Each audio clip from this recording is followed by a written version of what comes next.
Bowling with the Fef. Bowling with the Fef. Are you ready? Ready. Your bowling stories. They found you. They did. Fef's all over it. Every week. Bowling has picked back up again. Live. UW Whitewater. There it is. Why the fedora? Do I look good in it? I think you look great in it. I want to challenge Skylar Pence. My cat. Let's do this. Roll 'em. This is Bowling with the Fef.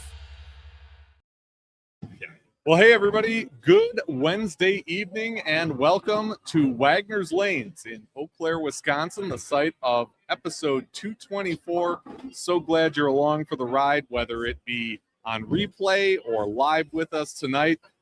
We have a special episode that we are putting on with a couple of the coaches from our area, and they've got some interesting nuggets for us tonight. So stay tuned for that. We did have a pretty big weekend this weekend in Wisconsin as the inaugural Wisconsin Masters went off over in the Wausau area. In the scratch division, which is called the Wisconsin Masters, Trenton Holtz took the crown by defeating Chad Moss 450 to 397. That was a two-game championship match. He had finished in qualifying in the 13th seed and just kept winning and winning in that bracket until he secured the $1,200 top prize. He also receives a paid entry to the USBC Masters. Brooklyn Eisner won the Badger Queens, the women's event, at that same center. And then in the Youth Masters, there were three average divisions for both the boys and the girls. On the boys' side, it was Henry Vader in the top division, Oliver Harms in the middle division, and Xavier Martinez in the lower average division. On the girls' side, Holly Orgeman took the higher division, Sarah Harvey in the middle, and Kaya Kirsten taking top honors in that lower girls' division. I heard that the shot was tough. I don't know what the shot was. If anybody knows, put it in the chat. I'd love to hear about it. An awesome event by all accounts, and hopefully it comes back for years to come. Andy Rissler saying good evening, Fef. Good evening to you. Thanks for tuning in again. Really appreciate it. Andy taking the Spikes Holiday sweeper a couple of weeks back in Menominee. Glad to have you with us. If you're like Andy and watching live, feel free to use that chat window. It's a live chat. It'll pop up right on the screen, and we'll try and call them out as we see them. And if you're watching on replay, just leave a comment. Let us know what you think. If you have any thoughts on what we're saying and all this stuff, love to read them. So last night, right here on the lanes, one of our subs here at Wagner's says he really enjoyed some real-life bowling with the Fef, even though he's competed and won in some of the sport's most prestigious events. Mark McDowell agreed to come up and join the Chip Magnet Salsa team for the Tuesday Leftovers League last night. McDowell shot 659, but admitted he typically uses league bowling to try out new equipment or bowl with bowling balls that he's trying to get a feel for. Many of the guys chatted him up about his time on tour or his singles eagle in the 2025 USBC Open Championships. If you recall, he did shoot 795 with a 300 finish to take that title. You can see an interview from a couple days after it was made official and his Eagle presentation ceremony right here on the channel. And a big thank you to Mr. McDowell and his wife, Carrie, for making the trip up about 45 minutes up from their home in Black River Falls, Wisconsin to join us. It was a great time for me, for sure. And I know my teammates and some of the folks who are bowling against absolutely loved having you on the pair, except for the guy that had to cross, and bowl against it. That probably wasn't much fun. His name was Steve Kent, and he is a great sport about that kind of thing. So, we do have a tournament live stream coming up this weekend in River Falls, Wisconsin. It's the 2026 St. Croix Trios Tournament. Just a few days to go until that one. Bowling with the Fef proud to present coverage Saturday's qualifying semifinals and finals of that event at St. Croix Lanes. We'll have the 1 p.m. and 4 p.m. qualifying shifts involving three-person teams bowling a 12 Baker system game block. And then you got the semifinals and finals to follow. A lot of great competitors coming out for that from both Wisconsin and Minnesota, and a long list of sponsors. They've got helping out. St. Croix Lane, St. Croix Pro Shop, MAS Solutions, Green Oasis, Falls Theater, Ace Hardware, Chautauqua Lanes, and Chip Magnet. And then some donors who brought out some bowling balls, Storm Products, and Motive, and Turbo with some gift certificates, KR Strike Force with a shoe bag.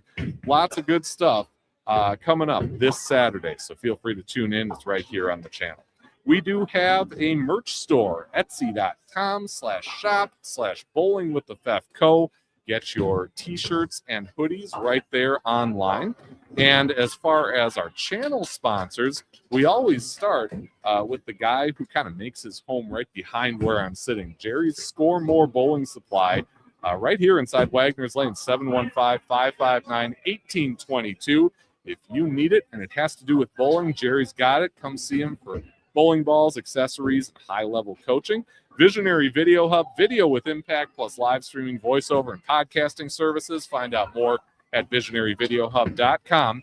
And Chip Magnet Salsa, who has given us a fantastic deal. If you go on chipmagnetsalsa.com, enter the promo code BWTF2026 at checkout, you get 25% off a purchase of $30 or more. No limit on that bad boy, so stock up and enjoy. You can also find Chip Magnet on Amazon. Just search for the Chip Magnet store and stock up Chip Magnet Salsa. Raise your snack standards. Well, there are a couple of constants that competitors and parents in the Wisconsin's District 10 of high school bowling have come to know year in and year out. A Wagner's co-op team that consistently makes the state tournament, and the coach who leads them there. As we sit here, Tylor Chamberlain's Wagner's team lost an early season match to North High School at the beginning of the season, but then rattled off 9 consecutive wins to lead the district with just a few more meets to go in the regular season. You can see them there on top, Superior and North at 6 and 4, right behind them, but always a top competitor in District 10. And we have both Tylor and Ian Schoenke here on our show tonight, and pleased to have them here, and a couple others involved with the team hanging around, but we'll get to that in a little bit. Coach, welcome. It's going great. Good to have you on. And kind of the thing that kind of kicked this off was I came out and did a video with the teams, but it was kind of hectic at the end. Everybody had to get going, and I wanted to give you a chance to, to kind of speak out here, and what better way to do it than do it live, right? Why not? It's the first live stream out of my home, so I'm excited. There you go. I am. It's great to be here. You always put on a good show. I'm surprised I convinced Ian to get on the show, but he's like, I ain't doing anything. I'll hop on with you. Are you nervous? Well, it was like a week ago. He's like, are you ready for next Wednesday? I'm like, yeah. And I was like, so are we bowling or what are we doing? He's like, well, we're going to be doing this. I'm like, we're doing what? And Yeah. Oh, you're going to be live stream with Phil. Perfect. Yeah. Yeah. No, I'm excited. Yeah. Thanks for having us. It's great to have you both. I want to start out with the picture. And for those of you who are listening on the podcast version of it, you can't see it, but if you go back to YouTube, it's in the graphic. You two were adamant on this picture. Yes. Being with that pose. Why? What was so important with the two of you, kind of holding this up like that? You got anything? Yeah, it's so I first met Tylor during the summer and was just kind of exploring the idea, previously about the idea of wanting to coach kids, coach young men to be interested in bowling and continue to bowling and kind of be someone there that can be this kind of moral support of like, hey, keep it going. How can I improve my shot? And bowling with the kids and with these young men, they truly have this number one mentality. They want to win state, and so I think it was just easy for us to be like, yeah, this is the year we're at. First year for me, number one. Last year for Tylor, potentially Number 10. Number 10. Number 10 for me, So but it let's- looked weird with the extra hand there. So we just threw up the one. Oh, Yeah, I thought so- you were able to do that like backwards so they could actually see that it looked like a 10. I'm like, whoa. No. It's just the mentality I think the kids have, and so we carry it too. Okay. Yeah, number one, baby. And as you said, Tyler's last year. Yes. Yeah. I don't know how many people out there know this, but now they do. Yeah, it's I've told a lot of the close, friends and family about it. A couple of I've talked to Jerry about it as well. Jerry's been a huge help. He stepped up a lot with the kids this year, and it's been 10 years. I took over the program in 2016 once I graduated high school. My dad and I coached together. I took on the girls varsity program that we had at the time. He took on the men's boys varsity program, and my sister was a senior. My dad stopped coaching, so I took over from there. So it's been essentially 2017. I was the head coach of it, and I've run it through now. This will be the 10th season that I've been coaching for. It's time for me to pass on the torch. We've got a great group of kids. We always have. The boys that I was asked to stick around by are graduating now. So I feel it's a good time for me to be able to step away, focus on myself, and let the new age take over, even though he's older than me. But it's I got the it. it's the new dynasty. It's the new franchise. They say it in college football all the time, and in professional sports across the world. It's time to step away when you know you kids have done it. So I've got all the confidence in the world that this year that the kids are going to do it. So I figured we would end on a high note, make it one last ride, and call it good. Okay. So which is the kid that chased you out? Which one was the straw that broke the camel's straw that back? broke the camel's back was, young freshman. His 8th grade year, he had been talked to in the bowling league around here at our junior program. And then our old district coordinator actually reached out to him and saw him bowling in the youth program and said, "Do you have any interest in high school bowling?" With my work schedule, I was never able to make it in Saturday mornings for the youth program. So our old district coordinator reached out to me and said, "Hey, I've got a couple of kids that are interested in high school bowling. Could you talk to them?" So I got in contact with them. It's actually Mr. Talent over here. He was the straw that broke the camel's back. I was actually planning on retiring once Cody Webb had graduated 2 years ago. And he had asked me his freshman year if I would coach him throughout his high school career. So I stuck around.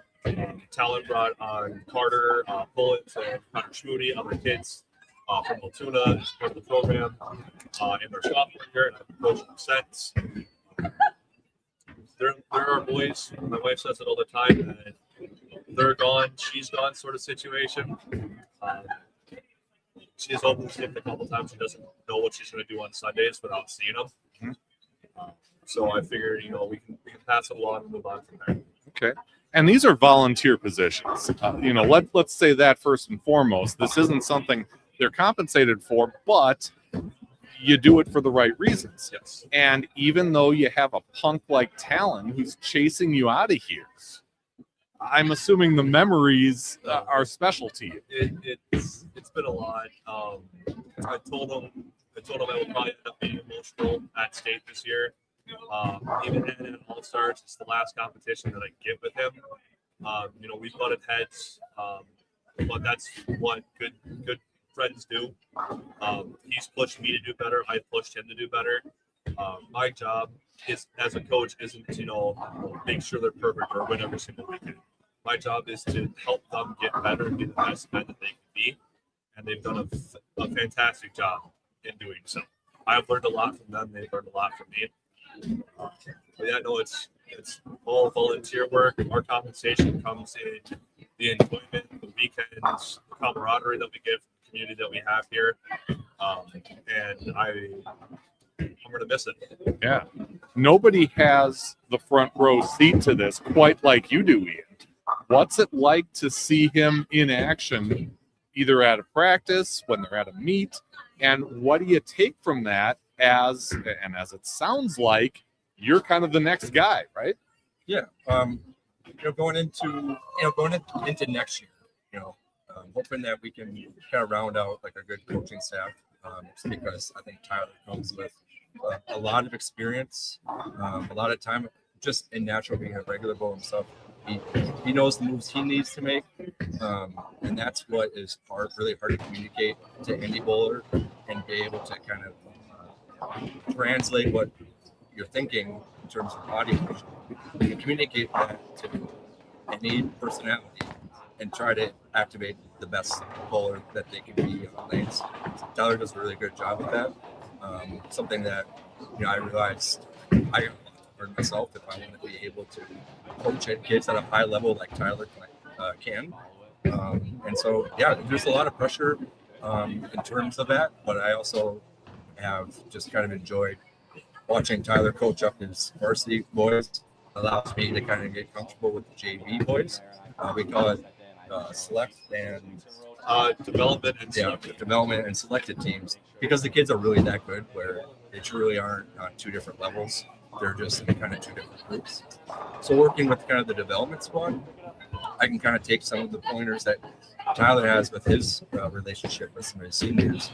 And a lot of these kids are in the first year or second year, or they're going to be returning for the final year next year. But a lot of them have this foundation that is easy to work with and communicate with and enable them to make their own decisions by giving them good advice. So that's where I've been able to kind of hone in on some of those coaching skills, which actually was a little bit of relief on my end. Being in the high school environment for the first time, it's extremely competitive. Yeah, I'm used to high school bowling, and I wish that we would have had the environment where I went to high school to be in that situation. And it's really good for kids in terms of how they carry themselves in adult leagues, mentality, composure, and also just a skill set to make them be better and compete at the adult level. So, yeah, it's been a lot to absorb. A little nerve wracking just because you don't want to give bad advice, because in bowling you remember the bad advice and you want it to be given again. Yeah. So there's kind of a little bit of pressure there of like, don't overpromise something to kids when they're bowling.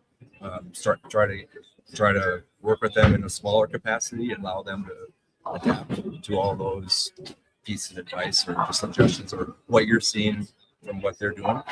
So yeah.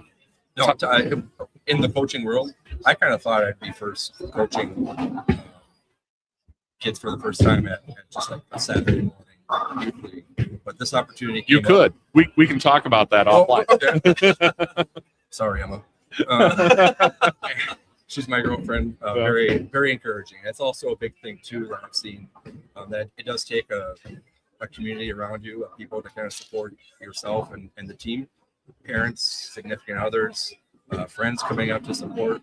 Even my first year, I've had some really close bowling friends come out to visit. That means a lot to me. The kids notice who's coming to visit, and so they ask, like, "Hey, do you know who that is?" I was like, "Yeah, that's my forever doubles partner and his wife. They came out to come watching it, and they think that's really cool."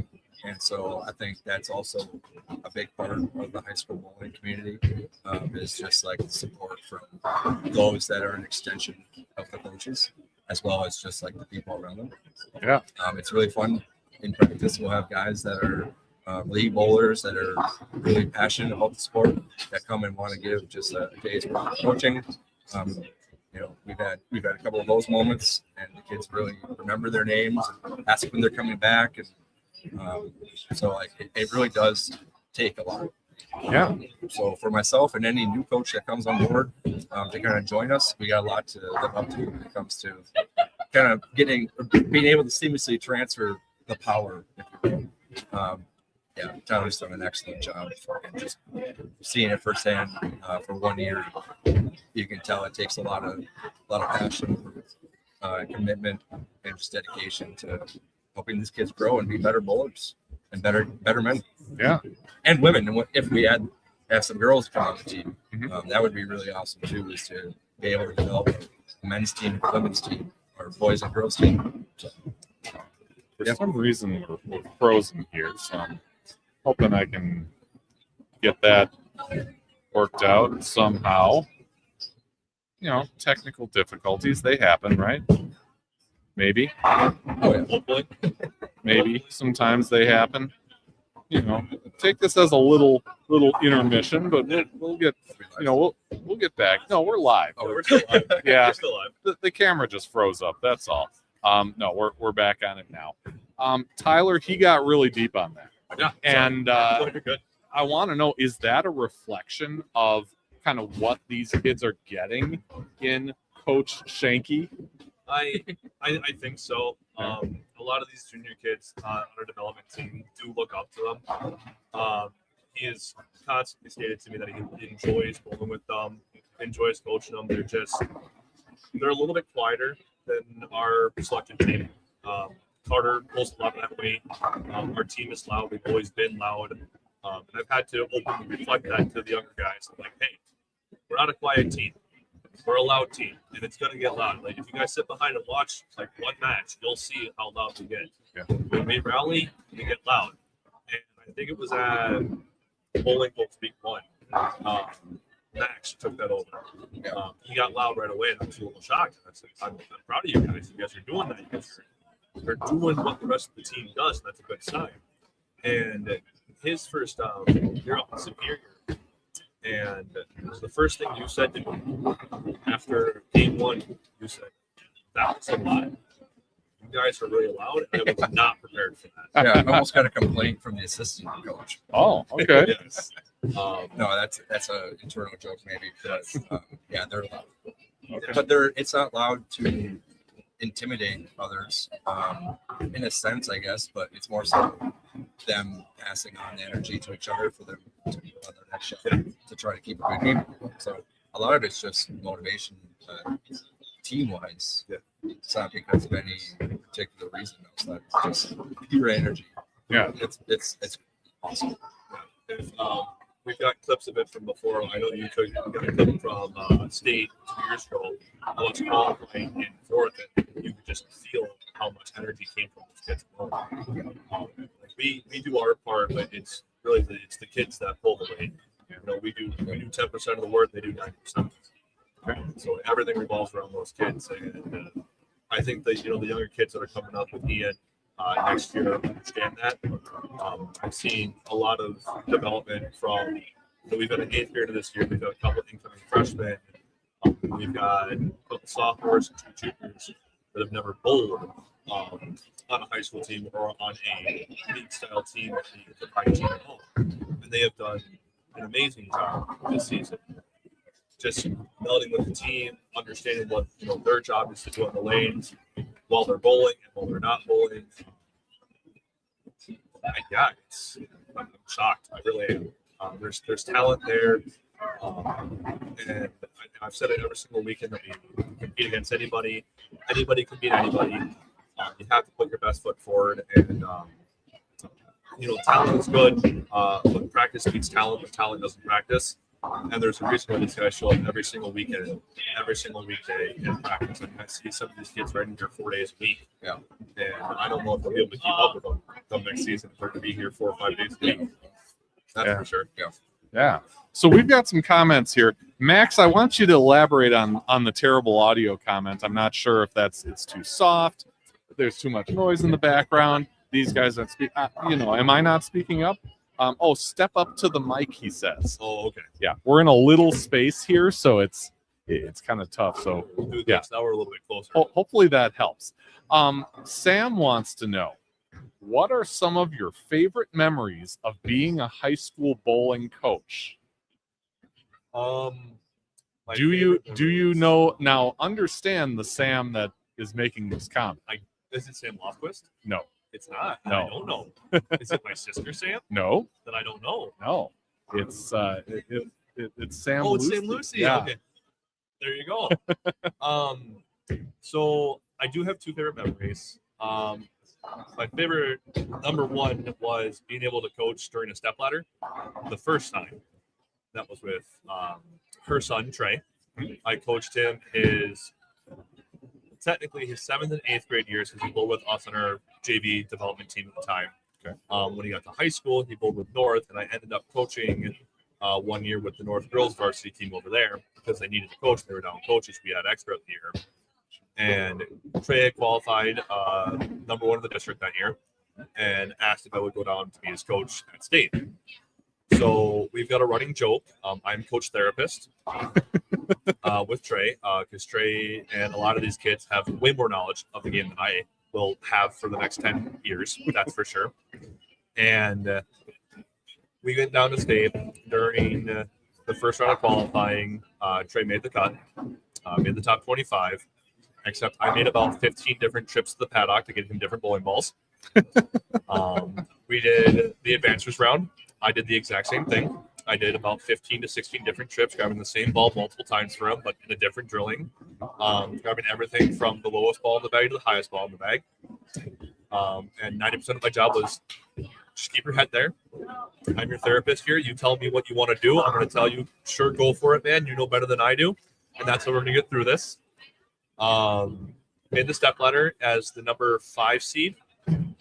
Number 4 seed? Oh, no, I don't remember. It's been a long time. Number 5 or number 4 seed. He just sniffed the top 5. And then being able to coach with him down on the boys' stepladder Sunday morning was super fun. I had never been there before. I've coached a couple of individuals down at state. I've coached a couple that have made the top 25 from the cut, but I've never done the stepladder. So it was a lot of fun. The atmosphere is wildly different than what it is during qualifying that I wasn't prepared for. Trey bowled well. Ethan, the guy that bowled against him, bowled a little bit better, got some better breaks, and that's what happened. Yeah. My second favorite memory was 2 years ago with our district's best finish ever at state was taking the stepladder as a team, seating number 4, while the girls team did the exact same thing. The Pullman girls, same year that we qualified in the stepladder, they also qualified in the stepladder. I'm not mistaken, that's District 10's best finish at state. Individually, a lot of people have been to stepladder, but I believe as a team, that's the best that any team has finished. Wow. We weren't prepared for the stepladder 2 years ago. The format for it slowed us down a lot as a team. We were a rally and go team, and the format was a lot slower than we were prepared for. The kids had a lot of fun. Obviously, there was some heartbreak. I had a couple seniors last year that were upset, emotional about it. Talon, I know, was emotional about it as well. That was his first stepladder as well with the high school program. But it's like 2 of my most favorite memories, bowling and being a coach with this program. That's cool stuff. And I love how Sam goes after the fact and says they do not have to include him. You could have said, Well, other than it's part of my memories. There was a time where the kid only talked about me for months at a time. So, well, at least you were sincere. Of course. And that gives me an opportunity to mention that video that he just put out with him, like kind of knuckling it down the lane and striking. I watched it a couple times, Yeah. and my head hurt watching it a couple times. I won't lie to you. I'll show you the video afterwards. Then you get a little. I saw him post it. Okay. It's something. Yeah. Okay. Aaron. Let's see. Aaron Sandbach. Is that someone you know? My doubles partner moving on to bigger and better things. Yeah. No. Oh, Aaron Easenbach. Easenbach. There it is. Aaron Easenbach, my man. Yeah. What was this question? No, he just said my doubles partner moving on to bigger and better things. Yeah. Well, Aaron and I, we compete pretty closely, and we have very, very different attitudes about the sport, but yet we always are on the same team, and been bowling with him for a long time. And so I know he's congrats, Aaron and Kate. They're gonna have a baby soon, so we're gonna miss out on our nationals double adventure together, but soon, yeah, we'll be back at it. We'll be back. Okay. I don't care how well we bowl. We all have. I think that's what's cool about bowling. Is we all have like those teammates that like no matter what happens, whether you win or not, you just look forward to preparing, practicing, scoping it out. And at one point you're just like, I don't know. I don't know what to do. Let's just keep bowling and get out of here and get to the restaurant, if you know what I mean. Sure. Have a couple drinks afterwards. Yeah. But you always get something out of it. Oh, it's a blast. Yeah. It's fun to travel. It's all about the experience, and I think that's the cool thing with high school bowling too. Is the kids, they only a typical Sunday is 9 games, acres, and so they bowl 18 times in 2 hours. And so I think that's another thing that I would like to kind of focus on with kids in the future is to embrace that moment on the lane and just soak in the shot that you're trying to shoot and do your best at executing it, because bowling and the experience can go so quick, and we're only getting older, and so it's you start to realize little things about certain hobby, sports, professional, whatever it might be, And that's certainly one of my favorite memories. Maybe just to spin off him is like bowling with my friend Aaron and all these other guys that I have around the Midwest and the country. Bowling in different tournaments together. It's like our annual thing. It's like that's what bowling is all about. And championships are cool too in high school. But yeah, practices and just traveling to Superior. We make a big day out of it. We watch 2 teams compete, JV and varsity, and before you know it, it's over. But it seems like a while. Yeah. So it's like embracing the lifestyle that bowling can bring. It's very unique. Yeah. Aaron says 15 years till Baldwin rises to the top. I want to know, is this their first child? Oh, yeah, it is. Yes. Oh, Aaron. Yep. Oh, I Aaron. got a lot of nephews too. Shout out to Braxton and Rexy, and they're pretty young too. So I really hope that that they enjoy bowling, and I've kind of instilled that with like little toddler bowling toys, and hopefully we can form a team eventually with Aaron and my nephews and maybe future kids. Who knows? Looks like you're stuck here for the next 15 years. Well, at least you'll get to see Baldwin make that rise. And Aaron, I've heard that that people consider sleep deprivation a type of torture. Get ready. Get ready. You'll put fire to his feet. You'll be tested. They'll both be tested. Take it from someone who knows. Hey, maybe we can get one of these guys to come on over and join us. We've got a couple of the aforementioned seniors that you can kind of go back here and Both of us right now? whoever, however you want to do it. Yeah. Yeah. This is as much for you guys as it is for us. Yeah. How about it, Roy? All right. So we're kind of swapping out here with Carter Pollins and just Talon Scheuer. really Yeah. Tyler Ian. That's okay. I kind of like switching it up a little. They get a little break, and we bring. And now you guys have the microphone, and be sure and talk right into it. Otherwise, Max will let me know. But you've got the microphone. They've got to sit there. You can really light them up if you want to. But tell us about the experience of being coached by Tyler and kind of this transition to Ian. I'm guessing everybody coaches a little bit different, but obviously they know what they're talking about. Otherwise, they wouldn't be in these positions. Yeah, exactly. I mean, I've known Tyler for just going on my 3rd year. I mean, I like him enough, I guess. No, he's a great guy.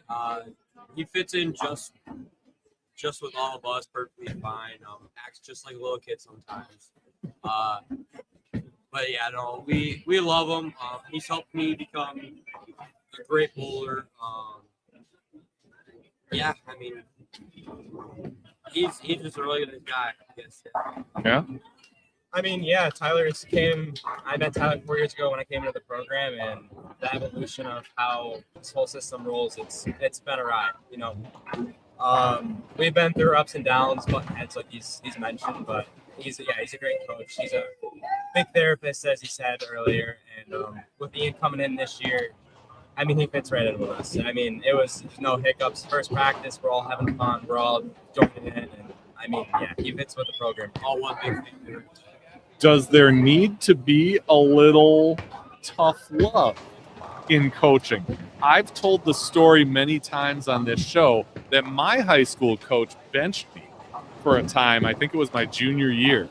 And that really lit the fire under me because I knew I shouldn't be benched, but something needed to change, and I put in the work. Everybody says that, but to get myself back to that spot. I believe 100% that everybody needs that, especially nowadays. I feel like coaches are a lot nicer than they need to be. I'm going to go back a little bit here. My freshman year, second meet ever, I had 12 opens at Superior.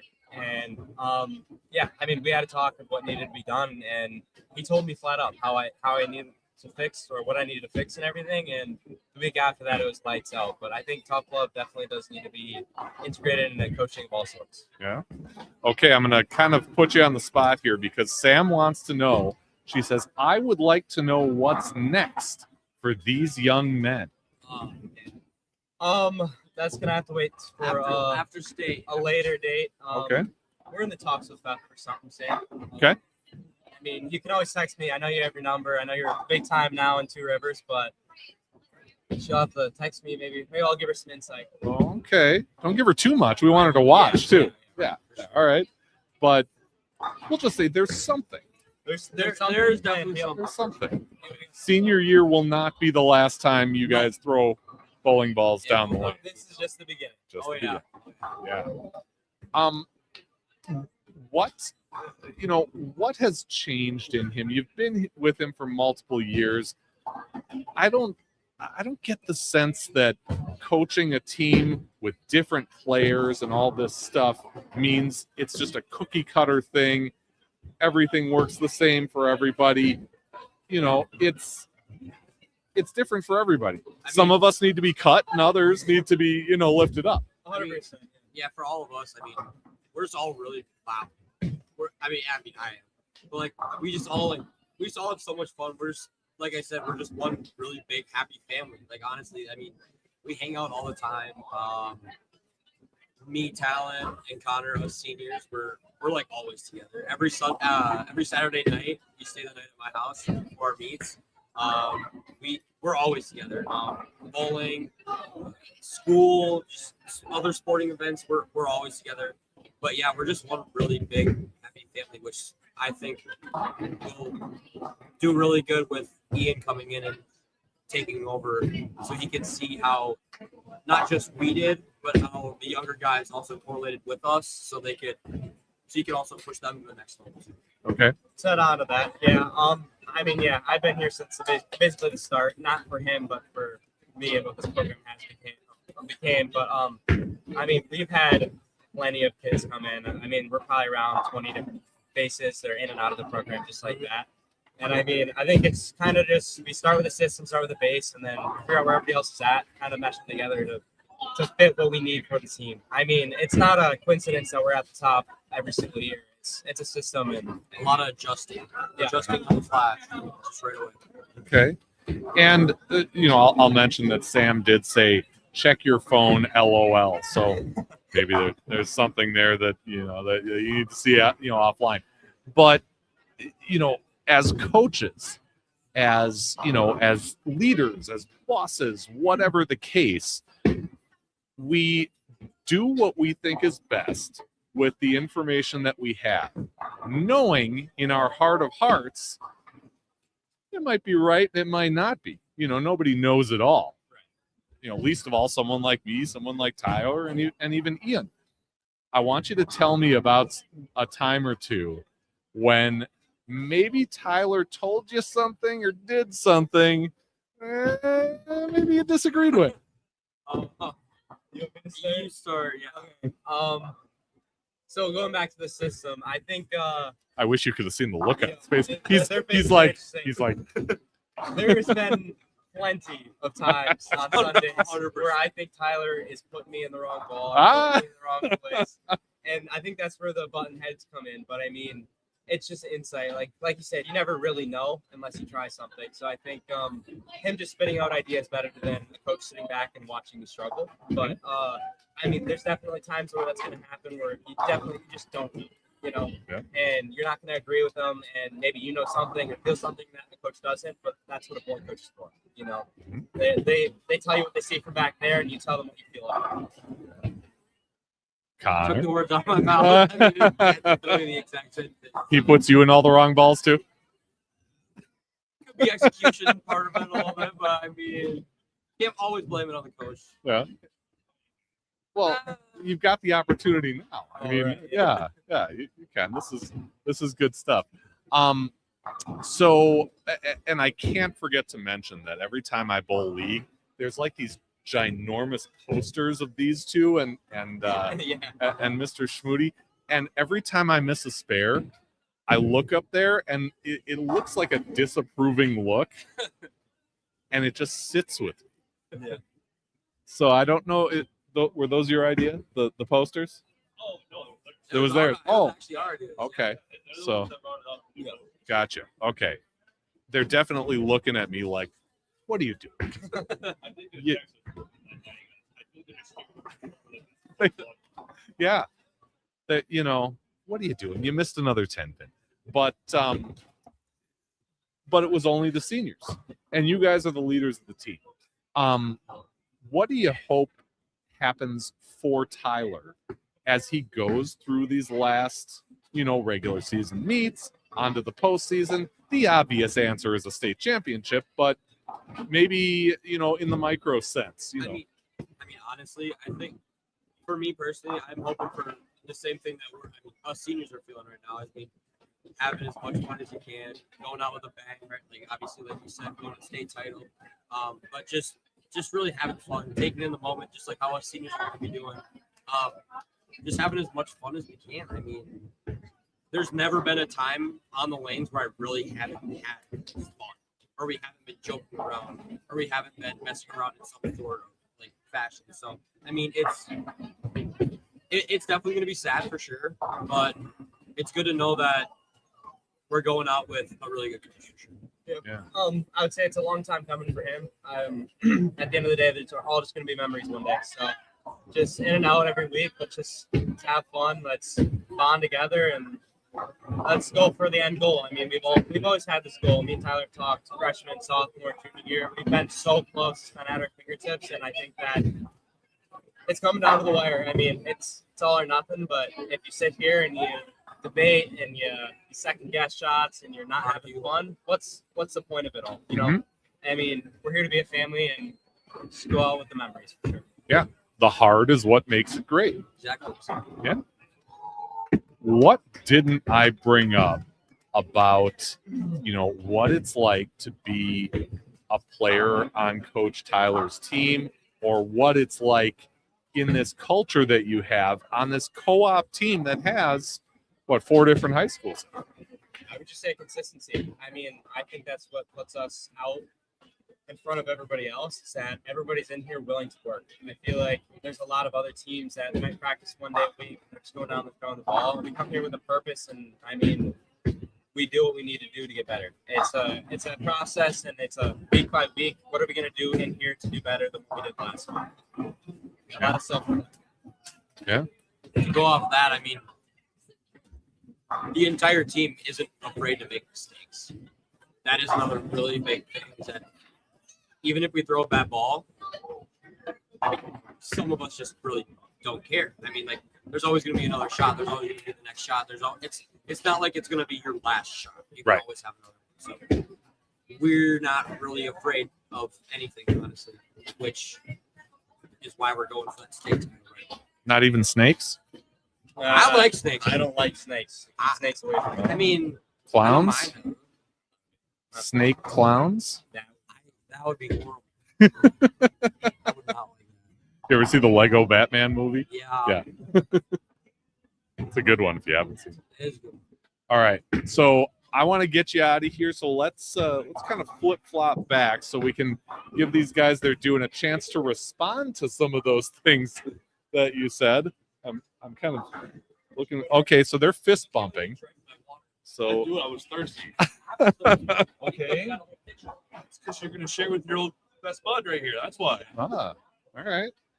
So tell me what you thought sitting over there listening. I'll start out. I won't lie. I was getting a little emotional. Yeah. These guys have done a lot of work. They do come in here every single weekend, every single day, and push themselves to the limits. They practice with a purpose.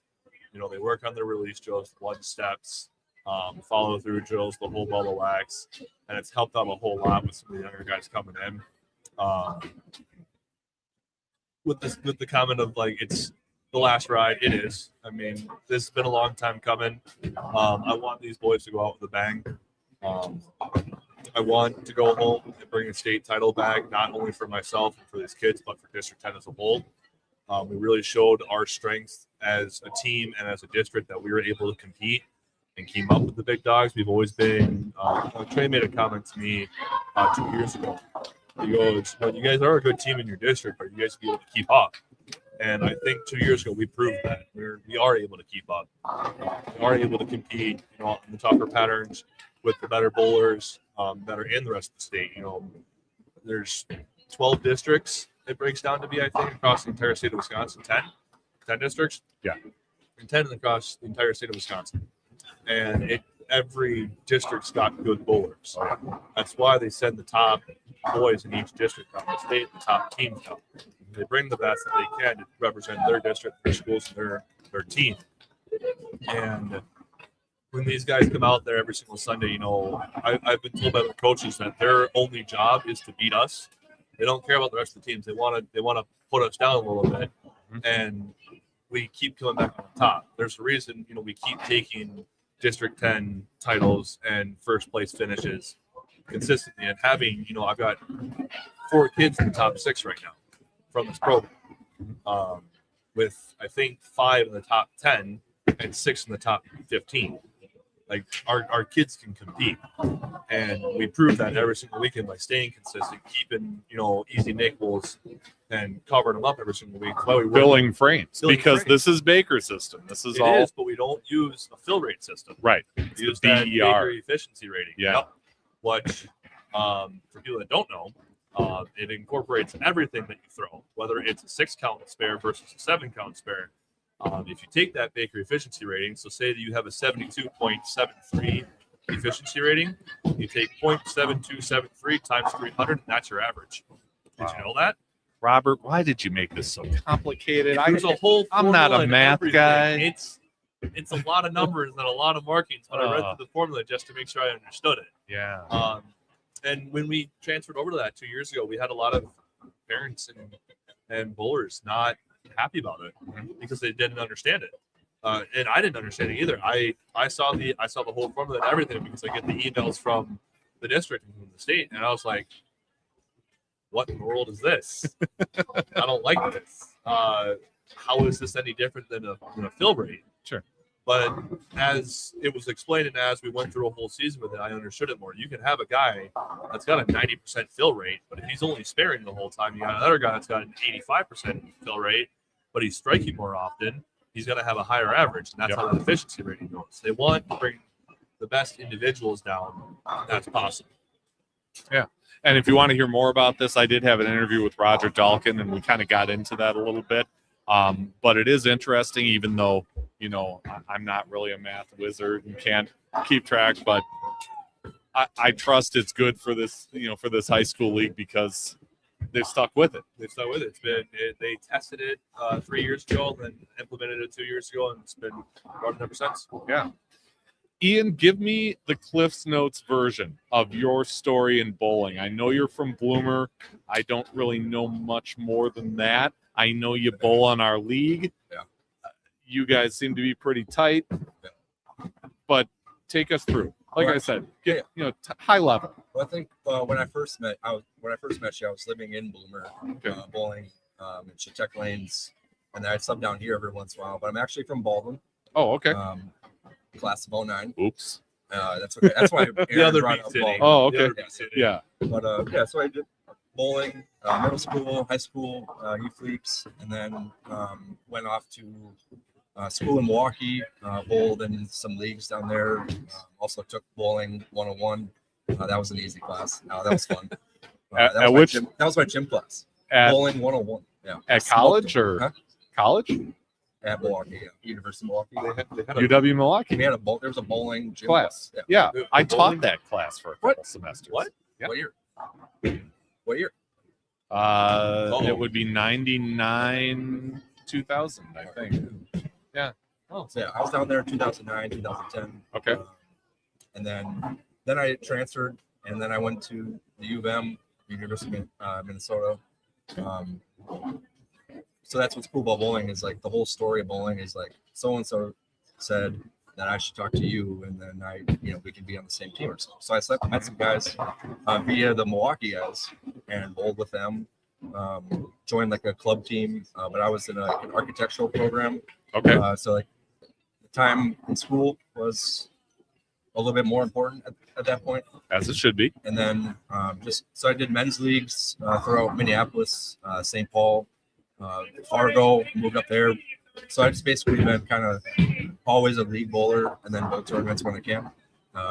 From Fargo, I bowled in Winona. Then from Winona, bowled in Chetek, and now down here at Wagner's and Bullwinkles. And I always say I'm going to be in one league, and then I end up subbing for two, and then I join two, and then I sub for another, and then I'm 3 leagues.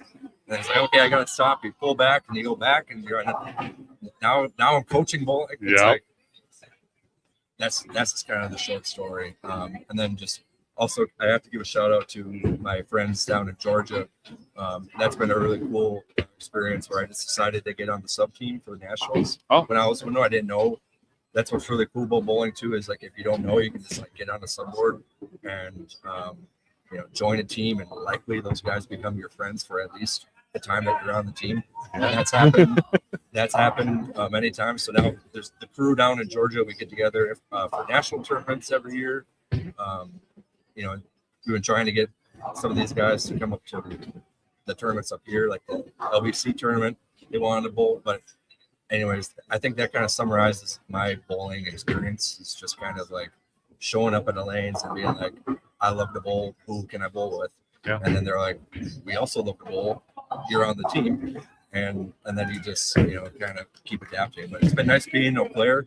The last 2 years, being able to kind of stay in one spot, bowl and meet some more teams and more people. And that's kind of what led me, to where I'm at right now. Yeah. That's awesome. No, we've got some commonalities there that we'll talk about offline. But tell me what's next for this team. You've got this, pretty crucial stretch, if not statistics-wise, momentum-wise, because you want to carry momentum into the postseason. So what do you tell these kids to get them in the best possible position to perform at state and perform well?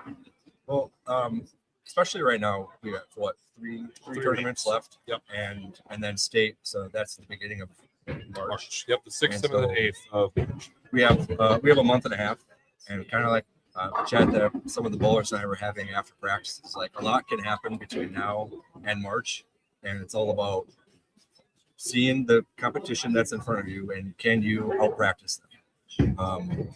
That's all that you can control at that point. Mm-hmm. And so especially for the varsity guys, but there's some JV talent too that's starting to improve from the last 2 weeks, and I think they just want to be able to see out a good end of their JV season, even though those teams don't go to state, just varsity guys do.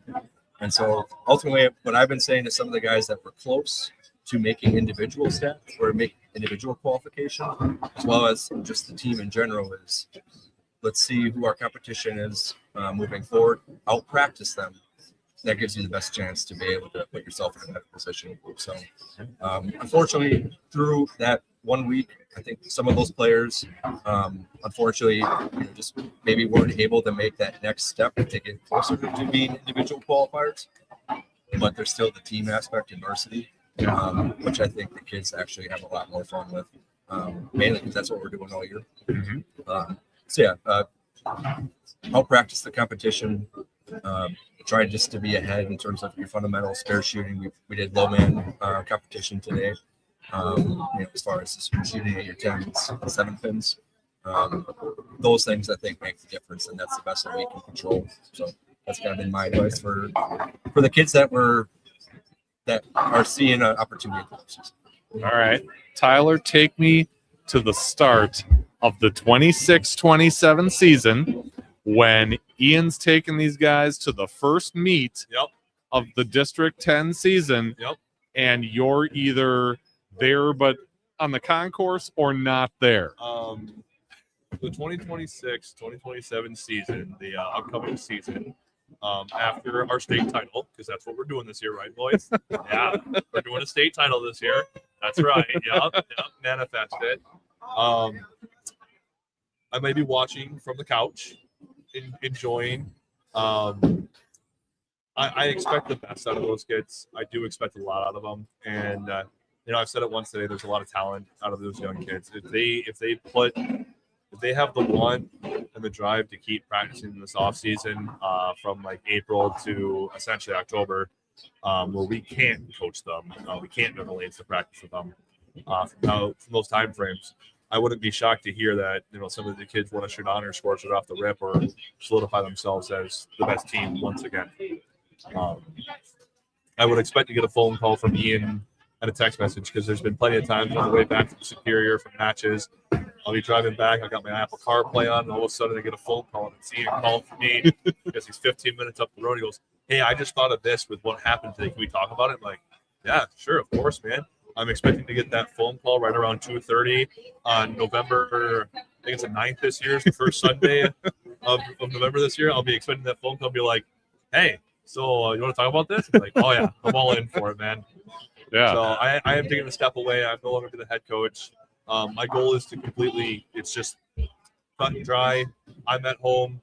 Ian's at the lanes, and with his extra coaches, if anybody else is interested in stepping up and helping them out. I know we've had a couple of interests in some certain sponsors and some certain people about that, but obviously that's few and far between. There's plenty of time left, a lot of off-season to get through. My goal for them is to set them up for success in the future, and then for them with Ian under Ian's wing to keep flying through it and keep going higher and higher. So you're going to quit at cold turkey. I'm going to quit at cold turkey, but you're going to take the call. I will take the call. Yes. I told him actually, literally at practice, and I said we were discussing it that if something goes on or like you can't make it or whatnot, I have to renew my badge anyways. Mine expires on the 27th of February, right before state. Okay, like Safe Sport and all Safe that. Sport badge. Okay. Yeah, my RVP badge expires right before state. So to coach down at state, I will have to renew my badge, which means it'll be valid for another year. Sorry, honey. I promise I won't be on the lanes that much. So if something happens or like we do need an extra coach, I will be willing to come out and help out where I can. So, but the plan is cut it dry, cold turkey. We're celebrating their victories from Venezuela and Cancun while they're all competing. So it's never a good idea to make promises that you can't keep. I know. Nope. I'm also, this is going to be on YouTube. Dude, it's on YouTube right now. Right now. So, you're live. It's on the air. Yeah. but maybe just to add to that too, like we've been talking the team. The team is good. Like we're competing well, but like don't let that deter from any kid that's wants to see what high school bowling's all about. We practice on Wednesdays and Fridays. Like if you're just bowling on Saturday youth leagues and you just want to be able to sit and watch or maybe bowl or practice a few lanes over or maybe join us, feel free to stop by and just say, hey, I've heard about you guys. I'm interested in high school bowling. I'm just beginning. It doesn't matter. Like we can work with kids and there's a lot of opportunity. A lot of it's just some of the mechanics that we can help you be a good bowler, or we can just help you have a memorable opportunity in your high school, middle school athletic career. Make the best of it. So, if you're interested, somehow reach us. You can email me at bowlingwiththef@yahoo.com. I'll pass it along. Or maybe if a kid wants some advice and doesn't know, where to go in terms of being a youth bowler and or what their options so are. like we do our best to fundraise to help cover the costs for kids. If they need some equipment being done at Jerry's, Wagner's has helped supported us with giving them free practice time. So there isn't necessarily a cost that you have to commit to. It's just a matter of can you make practice for an hour and a half, and then compete on Sundays and try our best to have 2 JV teams. That would be really awesome. Or 2 varsity teams and a JV team. However it works out, it'd be awesome to have more kids just enjoying the sport and also trying to get better and brag with trophies and all that fun stuff is pretty cool too. So just want to make sure kids are aware of it. I wasn't aware of it as a high school kid, so now I hope some kids do. Yeah. Sam wants to know, does District 10 play their weekly matches /tournaments on a challenge shot or sports shot? primarily just a challenge shot or a modified house shot. There's discussions on trying to coordinate sport shots into the league schedule, but kind of with some of the new positions in District 10 this year, we didn't quite get the ball rolling, unfortunately, on like sport shots specifically, and giving kids heads up on, hey, we're going to bowl on this, you can practice on it. Sure. I know that's something that's been done in the past. It's something that wants to be continued in the future, but modified house shots is pretty much what the kids are competing on right now. Yep. Last season, we did bowl on challenge patterns. We had 2 different challenge patterns. We actually used patterns that we saw down at state to bring down that we used for the previous year that we announced. We used those for some challenge patterns. Unfortunately, our district, we do have some smaller houses or with older Oilers that they aren't able to put out some of the patterns. I know with Bullwinkle's, Wagner's here, we're able to, Superior, we're able to, and I believe River Falls and Rice Lake are the big houses that we can put out these challenge patterns and whatnot. We do have a lot of new staff that are running District 10 this year, and it wasn't passed along early enough. I had brought it up at the first coaches meeting. Granted, there was only a couple of coaches there that we did before the season started. We brought it up again with a couple first match for challenge patterns, and there were some concerns about it with we have an odd number of varsity teams this year. So we do have a bye that we have to compete against, and some of the coaches' concern was, well, how are you going to do that with the bye? Because we already have established averages. You then have to reestablish the challenge pattern with a different average. Yep. And then bounce between them, and it's a lot to keep track of.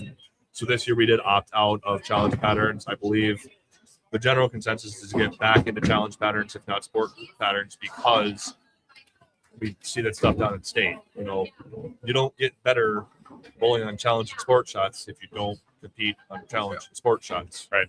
So I hope that's the goal. I know other districts will bowl on challenge patterns every single week. You know, they're changing patterns. I remember what Henry Bader's district is. Whatever district they're in, I know they bowl Center of the state. Yeah, I know they bowl on challenge patterns. I know a lot of the districts down in southern Wisconsin bowl on challenge patterns every single week. And if you look at where the state winners are, they are the teams that compete on challenge patterns and sport shots. Which is why we practice on this challenge patterns. Yes, we put out a lot of difficult patterns this year. We put out 45 feet, 25 mils, 2-to-1 patterns. We put out red square before. We put out 34 feet, 2-to-1 patterns. We put out some beat up challenge patterns with a bunch of everything being thrown on it, just to give them a different look and force them to learn new things and try different zones of the lane. Everyone's got their bread and butter shot, but you go on to some of these patterns and your bread and butter shot isn't going to work. You got to learn how to make zone play, change your zones, change your targeting, ball speed, axis rotation, the whole ball of wax. A lot of these kids are learning that more and more this year as they're competing. Colfax is a wood house. Bowled over wood house. They were shocked at how quickly the oil burnt up. I said it's time to start flattening out the hand or making a big move to the inside of the lane to find oil to help hold the ball. Yeah. We had a kid come up from JV that weekend. And I was a little nervous, but he has wanted to step up. He made some good moves, and he was chasing. He's still chasing the qualifying spots for individuals. We brought him up to varsity one in fullbacks, and he went off the sheet. I was a little shocked. But he looked at me with a little pregame meeting. He said, "It's just bowling with different people." Yep. I'm like, that's the mentality that you got to have. Right. It doesn't matter whether you're on a varsity team, a development team, or even a freshman team. It's just bowling with different people. Yep. Yeah. Sam says, "Amen." Also, we might all know a guy who has some bowling equipment he's willing to donate if you're interested. Is that Ryan Bergman? I know he's been telling me about that he's got like 15 bowling balls trying to get to me. We just have not been able to get things work together. Okay. So, no, we do actually have a lot of the bowlers in the area. Kurt Hanke, Warren Mansky, Bob Wolf, that group of guys. Jeff Siegstrom. Also, I'm forgetting Terry Haleda. There we go. That should be everybody. Brian Bergman, those guys. Andrew Pfeffer. Yep. Big Pfeff. Yeah. This guy. They've all donated a lot of equipment, stuff that they didn't like, done use it. They donated it to the kids. for a good couple of years, we Or had kids, or some of us are just so weak that we can't handle 15 or pounds. can't throw anymore. 15 pounds anymore, they don't want to use it, or that they are pulling up from 14 pounds to 15 pounds. We've had that too. There's been a couple of years where we've had kids get brand new arsenals just donated to them. Cool. And a lot of the guys in the local area that donate stuff keep good care of their equipment. It's essentially brand new bowling balls that they're getting donated. They're just on the first drill. So with a lot of our sponsors that we have on these jerseys, Chip Bandit Salsa, big sponsor, Bowling with the Fat, big sponsors, helped a lot with our film work.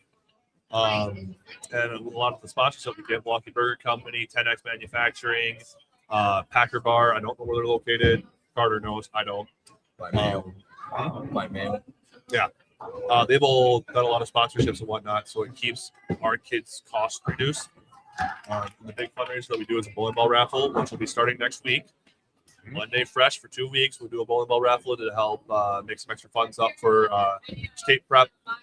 Kids need chamois, new towel, new slide pad, service pads for ball alteration, drillings. These sponsors help take care of all that stuff. So it becomes not like other sports where, it's a paid sport. You got to pay to get in, pay to do this, pay to travel. We, as a team, do the fundraising so anybody can bowl. I came from a lower income family. So I know what it's like to be turned away from something if you can't afford it. My job has been that I don't want a single kid to have to be turned away because, I don't have a ride to a match, or I don't have equipment, I don't have shoes, I don't have the stuff. We will help you get it. There's an amazing community behind us. They always say it takes a village, and this Eau Claire area has it. I get asked from all the guys that I believe with, how are the kids doing? What's the look this year? How many kids do you have in the top 5? How many taking to All-Stars? Are you guys leading the district? How'd you guys do last weekend? Good luck this weekend. It's constant. And a lot of them have talked to each other and seen it coming in for open bowling for practice. I know Mike Wers has made a couple comments. He goes, some of the kids that you have, they're in here nonstop. Yep. And it's refreshing to hear. It really is, especially because I don't see everything. Right. I don't. And when I get it through the grapevine, I hear other coaches, other players, and local bowlers say, your kids are there. Your kids are doing it. It makes me feel happy. I've done enough, but I'm not the one in the lane. I'm not the one throwing the bowling. It's all them. All the work that they put in is for them and them alone. I'm just here along for the ride, you would say.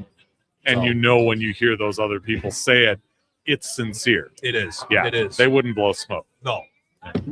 Yeah. Sam says no, not Ryan.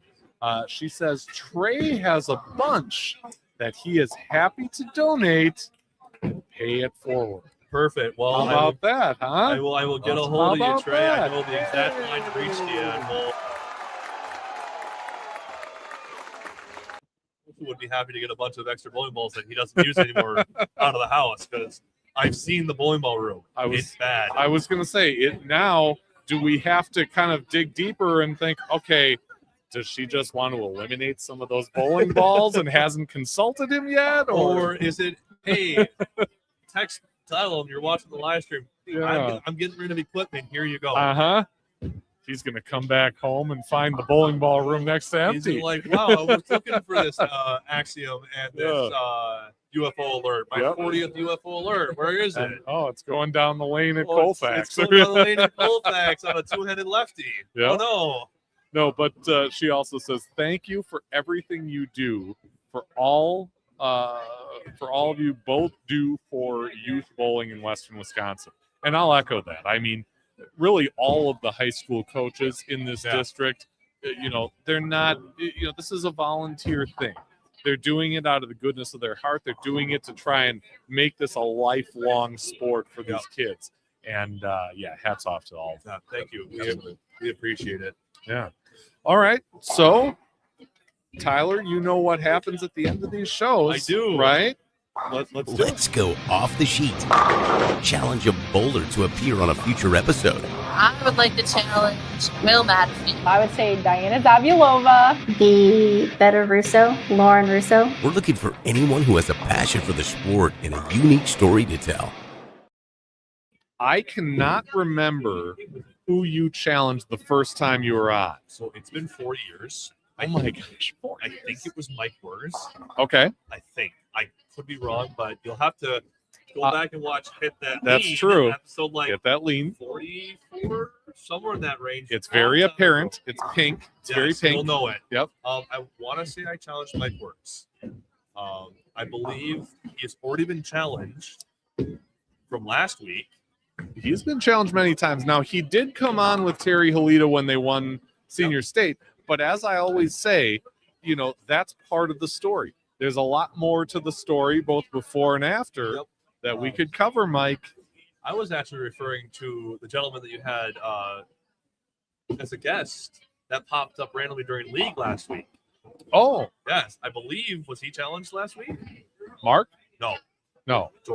Jordan was challenged. In fact, Jordan was challenged. And remember, you were both here. I know. He was challenged and he got in front of the camera and all that stuff, but he seemed into it. He needs to do it. So I will think about it. I will let Ian go first then so I can make a choice. I don't want to challenge the same guy again. Okay, fair enough. So I need to pick someone to challenge? Pick someone to challenge.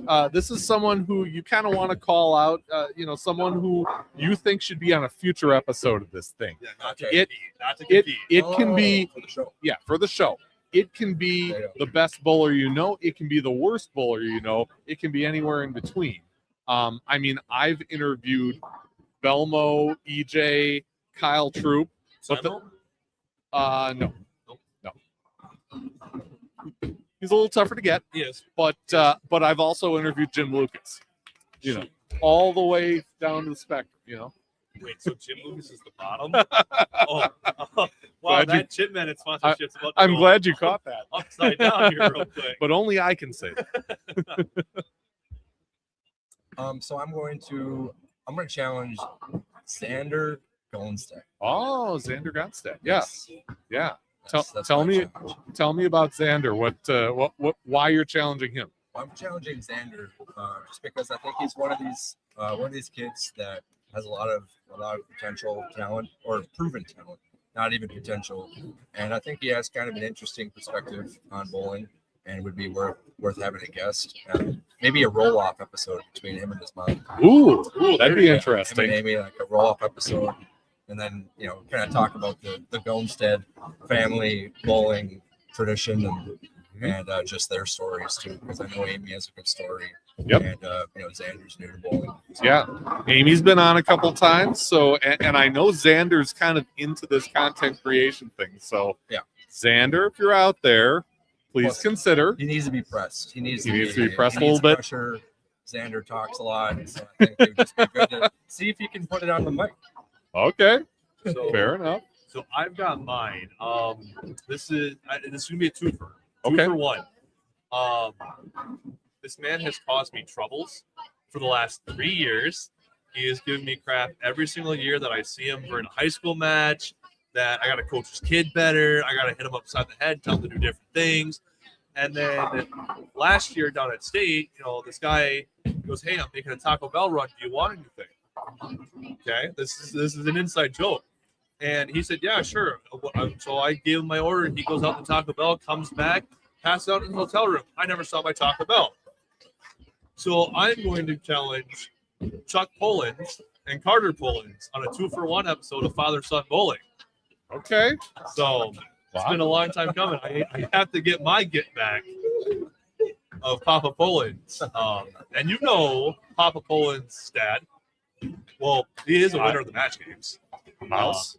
So it would be good to hear their stories and whatnot. These guys actually last year took first place in the adult youth tournament, right? Yeah. So it'd be good to get these guys on. Carter's graduated, haven't had a young kid, super young, I should say, I don't think, on the channel. So I think we get to get the high schoolers, input and whatnot as well. I know you've had T on the channel before, so I think having those two on would be a interesting show to say the least. Okay, there was some hard laughing going on over Yes. here. I know you can't see it off camera, but yeah, no, that's So we Chuck might have Pullins, something get here. on- There get you on go. board with Fef. Okay, so Sam says there are multiple piles, 75 plus balls I'm not allowed to get rid of any UFO alerts. I have LOL. a feeling. The 40th UFO alert might be the big winner. Yeah. It's his favorite bowling ball. He will never, if you could find a nib one for him at under 150, he will pay you outright. And then Jake Paulson Bowling says, it has been such a fun year on the new team. Looking forward to state. That's an interesting situation because maybe you can explain. You want me to take over? Since I know a bit more. Okay. So Jake Paulson, bowler out of Hudson, goes to school in Minnesota at a private school and bowls with the Eau Claire Memorial Altoona Fall Creek program. Yeah. A little bit of a difference there. Jake's bowled on a co-op team usually over the last couple of years, and their team ended up, their co-op was denied because he bowls with River Falls and lives in Hudson. River Falls co-op, I believe, was denied because they had too many students. Okay. 8 or 7 or less, you can do a co-op. 8 or more of the co-op gets denied, and that bowler can no longer bowl in a varsity program or a varsity roster. They can still bowl on a JV team. They can't qualify with the team. Okay. So his mom reached out to me in the offseason and said, hey, this is happening. Do you have room for Jake? And I was like, I don't know. Conveniently, our district meeting is next week. I'll let you know. And the BCAW, there was a couple talks about the rule being changed for co-ops from 4 schools down to 3 schools. There's a lot of the smaller districts and smaller Division II programs that wouldn't have teams if they were locked to 3 schools. So the BCAW heard that, kept it at a 4-school rule. And this year we have small enough numbers for each school. We could do a 2-school co-op, but having everybody on top of it allows us to have 2 varsity teams. It also increases the amount of bowlers that are accessible in the district, which means gets us to that state number a little bit nicer. So there's more kids, we can bring down more individuals there. Jake's a very mellow guy, very quiet, but he's seen the team in past years watching us bowl and has always had a blast with us when we are down at All-Stars or down at team events hanging out with us. So when I found out that he was wanting to bowl with us, and I said, perfect, I'll make sure he gets in. Got everything squared away with the BCAW, the state, the district, and he's been a part of the program. And it's interesting to see the high and the low of, you have the loudest person on the team being Carter, and then you have the quietest person being Jake. Just like, that was a good shot, and then moves on. No, that's cool stuff, and glad he can be involved, in those circumstances. That's really neat. Guys, this has been awesome. I'm glad we got to catch up. Yep. Best of luck in your last few events, Tyler, and your first few. Month and a half left. Yeah. And wear this proudly. Yeah, glad we will. Wear it proudly. I'll make sure that when we're on the televised Parrot State, I'll keep just doing this. Just flex a lot. I got it. Yeah, with all the muscles there. Yeah. All right, everyone. Thanks so much for joining us live from Wagner's Lanes, and a big thank you to everyone here on the staff and everyone who's helped out making this accessible for me. Yes, it's always a challenge, but glad to have a great staff here at Wagner's Lanes in Eau Claire to do that. We will see you on Saturday because that's the next live stream. That's the tournament stream. St. Croix Trios coming live to you from River Falls. 1 p.m. and 4 p.m. qualifying squads, semifinals and finals. It's going to be great. We'll see you then. Thank you for watching Bowling with the Fef. Pound the like button and subscribe button. It's the easiest way to support the channel, and it's free. Bowling with the Fef is brought to you by Chip Magnet. Raise your snack standards. Jerry's Score More Bowling Supply inside Wagner's Lane. So Eau Claire, Wisconsin area's leader in bowling products and services since 1988. And Visionary Video Hub. Video with impact. Email bowlingwiththefef@yahoo.com with questions or to appear on the show. You can also reach out on your favorite social media platform.